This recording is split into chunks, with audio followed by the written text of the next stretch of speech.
Cybersex, propesyong na uuso sa makabagong henerasyon. Ito na nga ba ang matatawag nating high-tech na prostitusyon?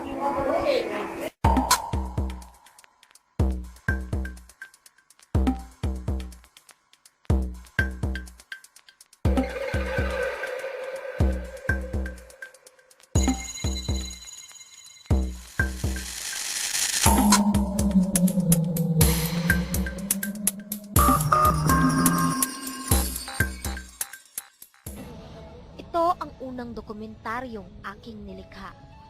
Tungkol ito sa malayong sityo sa Cordova, bayan ng Cebu na isang probinsya sa Kabisayaan. Napakatahimik ng sityong ito, malayo sa kabihasnan. Lubak-lubak ang daan. Karamihan sa mga bahay ay gawa sa pawid at amakan. Ngunit ang kagulat-gulat ay karamihan sa mga kubong ito ay may internet koneksyon na. Ganito na lamang ang aking pagkamangha ng aking masilayan ang baryong tila napakalayo sa kabihasnan. Ngunit may kanya-kanyang computer na ang bawat bahay. Pansamantalang lumundag ang ligaya sa aking puso dahil unti-unti na ngang nagiging moderno at napapalaganap ang teknolohiya sa ating bansa. Hindi lamang sa mga syudad, kundi maging sa malalayong probinsya. Kinakailangan pa naming sumakay sa sasakyang dipadyak at dumaan sa lubak-lubak na daan na halos kami mapatalon sa aming kinauupuan upang marating ang sinasabi nilang pugad ng mga magsusuling. Bago sa aking pandinig ang salitang suling, para bang hinango sa palayaw ng isang babae. Hindi ko alam, sa likod ng nakakubli nitong pangalan ay may lihim na nakatagong tanging ang tagaroon lamang ang tunay na nakakaalam na ngayon ating ibubunyag. Nakapanayam ko ang 20 anyos na si Angel. Di niya tunay na pangalan. Isa sa mga saksi na nagbunyag ng malaswang kalakal, ang pagsusuling. Ang pagsusuling ay salitang balbal na inihalili sa cybersex ng mga taong sangkot dito. Gaya rin ng cybersex, computer din ang pangunahing kailangan upang maganap ang kalakalan ng laman. Naked. Bukod talaga siyang yung babae nandyan sa harap ng camera. Kung ano yung mga sinasabi ng foreigner na ka-chat niya, ginagawa niya. Shadow, ano yung baka ginagawa? Fake. Fake siya. Pero parang maguguin sila para may nagsusot. Hubog-hubog sila, tapos fake yung ginagawang parang ari, para Hindi. Yung patong karang dildo ko, ano kasi tinuod. Pero hindi ko suot. Murag suot, pero wala din na kong suot. Napakatipid ng salaysay ni Angel. Animoy may itinatago pa siya. Ngunit, sa kaligitnaan ng aming pag-uusap, Dahil sa mga bata, kasi nagalagit ko sa eskwelahan. ha? Bata? Ilang taon? Elementary? Tapos ginaganon nila. So, alam ng bata niya. Alam kung anong ginagawa niya. Conscious siya nga. Pag-anong suling ang tawag. Angel, matanong ko lang. Meron ba talaga silang major na recruiter? May recruiter ba talaga sila sa mga ganitong paraan? May mga ganitong kalakal? Oo, no. Kung isa yung mag-chat, may malitan. Malitan. Chat na Kumbaga may ahente. Oo. May ganun. Butan mag-chat. Malitan. Mana may kami. I want young. Butan din sa isa lang wakit ang bata diya ilag ginakuhaon. Paano po yung bata marunong niya mag-chat? Hindi pa. Marunong niya. Siya yung nagchat-chat? Oo. O yung magulang? Yung nag-recruit sa kanya, tapos may pwede din siya. Pwede siya. Ang recruiter ang pumupunta sa bahay-bahay ng mga interesadong magulang. Ang magulang naman o ang nakakatandang kapatid na mismo ang sumusundo sa bata sa paaralan.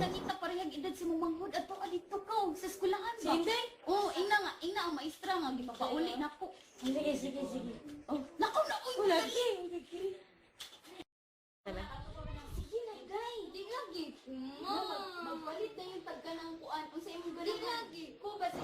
Kurot, mura, at talo naman ang inaabot ng bata sa tuwing sumusuway siya sa utos.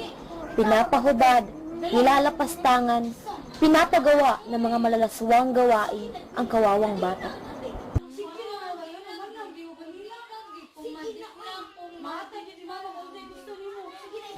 Nakapanayam din namin ang mismong batang tinutukoy ni Angel. Suga sa tinuod. Anong mamakam, pwede din ako ay. Gidawat sa ginoo. Oh, kaila ko. Kailan ka, yung suway ka na. Yung mama. Ala, di mo yung suway, ala. Ano ako papa na di may kasuwayan mo. Ikaw. Suga sa tinuod.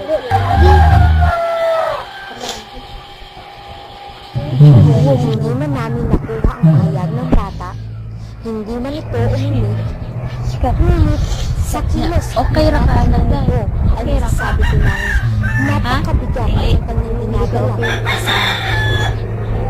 Tanaw ko ang lungkot sa kanyang mga mata. Ramdam kong may nais siyang ipahayag. Ngunit animoy may pumipigil sa kanyang ihayag ang mga ito. Hindi na rin namin pinilit ang bata. Hinayaan na lang namin siyang baunin ang simpleng payong alam kong tumatak sa kanyang isipan. Ayon kay Miss Marisa Generale, isang psychologist na nagtuturo sa Universidad ng Cebu, malaki ang epekto nito sa paglaki ng bata. Likas sa mga bata ang pagiging kuryoso at mapagmasid.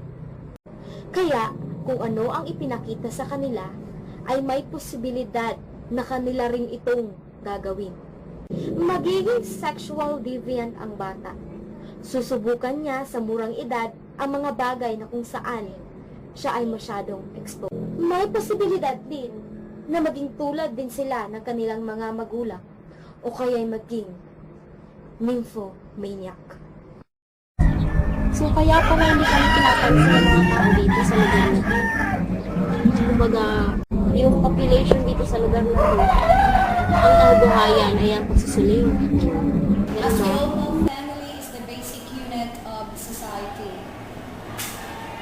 Though a particular place is really good if that place then will embrace the industrialization, especially the influx of technology. So considering that we are in the modern world right now, so for us to cope with the changes in our environment, so for us to become globally competitive, then we need to keep abreast with the changes in our society. However, as an elder, so we need to guide the children in using those technologies. For example, the computer. Because what are the things that we've seen used to imitate? And of course, in doing that, especially if they are not guided properly, so parental laxity, for example, is really the root cause why the said children are indulged in that activity. Yes, we can still consider cyber sex as a high level of prostitution, especially if we're going to use computer. Okay, so considering the trend nowadays, so we are in the modern world, and with the influx of technology, so with the advances of the technologies that we have, the Philippines is a third world country, but we cannot really say that we are not updated yet when it comes to technologies. So yes, I subscribe to your idea when you said that using computer, let's say indulge in cyber sex, considered as a high level of prostitution. Kaya ngayon, tayo ay magmuni-muni. Sino nga ba ang dapat natin sisihin? Ang mga magsusuling ba na ang tanging pakay ay kumita? Ang mga malilibog na dayuhan ba na tumutukso sa mga salat na magsusuling? o ang teknolohiya na siyang tulay na nag-uugnay sa kalakalan ng suling. Ako po si Jessica Cagulada at ito ang nakatala sa aking Educators Journal.